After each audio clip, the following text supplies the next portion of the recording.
this thing called abduction. Abduction?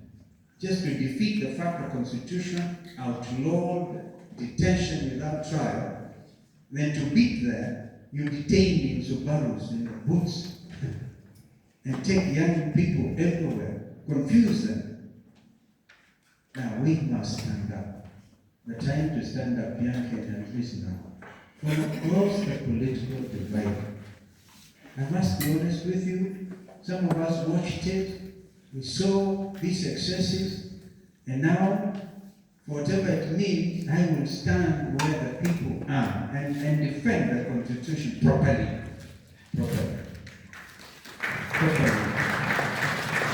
And I just wanted to pass this over to you, and while I suggest Kidi into a structured inter-party dialogue involving the young Kenyans.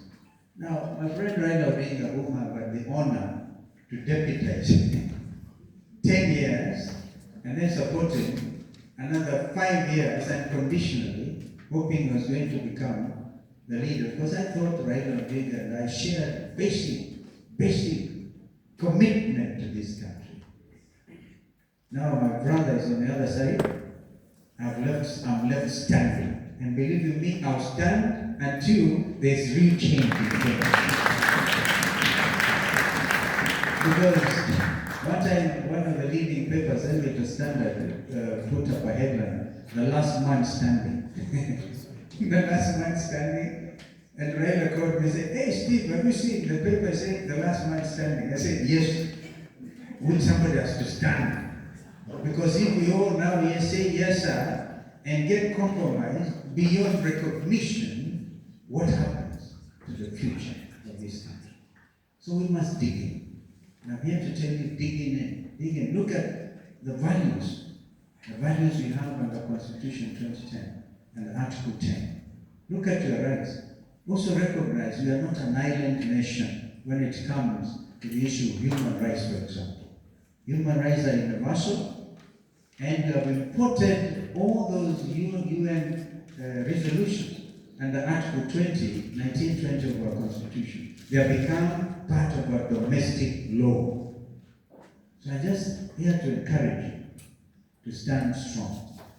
And believe you me, we'll be with you, whether or not you are Wiper Patriotic Front or Democratic Party or UDA, because I can tell you that a time is coming when Kenyans are going to say, wait, it cannot be any other way than change. The change that has invaded and eluded this nation is coming. So don't give up. Help is around the corner, and play your role. Play your role fearlessly and strongly. What Kenya needs is really no strong men anymore. Africa's strong men. Kenya needs strong institutions. We have the EACC, for example. Is it strong? Is it compromised? When William Ruto, the president, went to, before he left to the summit, the Tokyo Africa summit in some place in Japan, he put together what he called a multitask agency to fight corruption. After telling members of parliament, "You're all corrupt." And then members of parliament, after they did not eat lunch at that KCB retreat, they all left. He said, "Man, how can you tell us corrupt? And it is you who sends this corruption money to get us to impeach your deputy president, to impeach whatever, and the numbers are known. How can you call us corrupt?" So you can now see, yeah? You can give a dog a bad name and then kill it. The challenge to you then, members of parliament, what are you going to do to let Kenyans believe that you are still leaders and you have a little spine left in you? Now, if you're spineless, I tell you, the practice of Kenyans after every 5 years, they actually, over 80% of leaders, members of parliament, senate, go home. It looks to me that this time is going to be a clean sweep, because Kenyans want change, and you can't take it away from them. So I must conclude my remarks, because I was supposed to encourage you. Remember, women. You are strong. And also country needs strong. As I've seen. Again, the youth people inspired by the Gen Z revolution in Kenya. Kenyans, you must clap for yourselves. Because this is beautiful. They say no. But don't worry, moderators, if they demonstrate sometimes intolerance and polarization.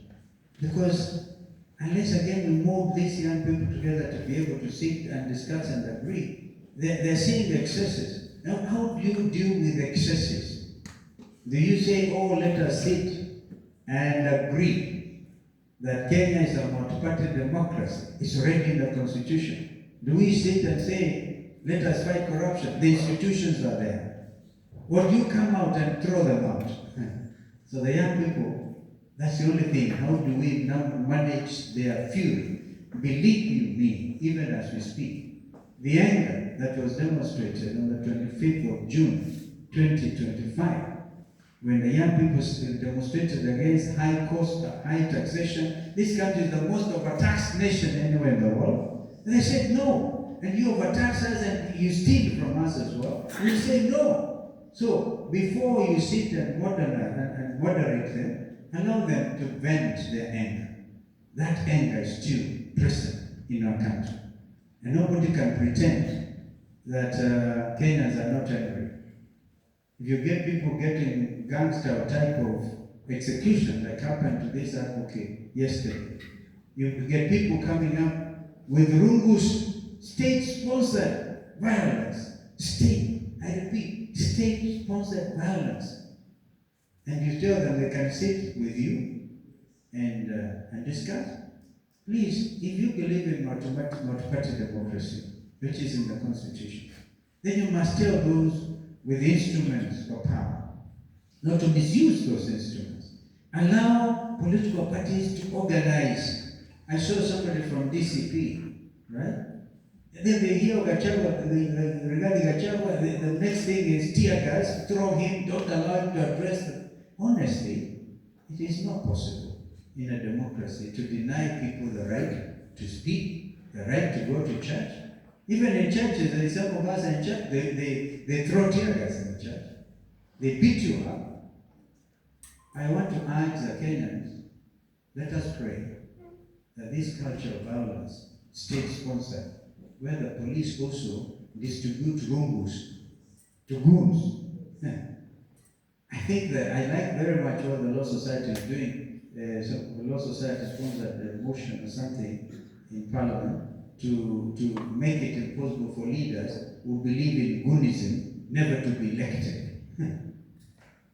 Because how will the young people then grow up? The unfortunate thing, it is the young people who are given those rungus to beat up their fellow youths because they don't belong to the same political belief system. You beat each other, senseless, you kill each other, you maim each other.